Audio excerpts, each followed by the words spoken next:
প্রিয় দর্শক, দেশে এবং বিদেশে, মাঠে ঘাটে, বনে জঙ্গলে, অফিস আদালতে, বাসায় এবং চাকরি প্রতিষ্ঠানে বসে যে যেখানে যে অবস্থায় আমার এই চ্যানেলের ভিডিওটি দেখছেন, সকলকেই জানাই এই চ্যানেলের পক্ষ থেকে শুভেচ্ছা ও অভিনন্দন। এই সৌন্দর্যময় বাংলাদেশটি হচ্ছে কৃষিপ্রধান দেশ, তাই কৃষি কাজ করেই খাই আমাদের বিভাগ রাজশাহী। আর এই রাজশাহী বিভাগের অন্তর্গত একটি জেলা নওগাঁ জেলা নিয়ে থাকছে আজকের প্রতিবেদন।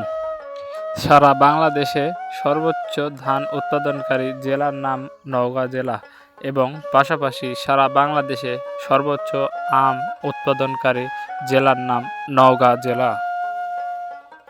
ভিডিওটির ভুল ত্রুটি ক্ষমা করে আপনি দেখবেন এবং আপনার বন্ধুদের মাঝে শেয়ার করে ছড়িয়ে দিবেন।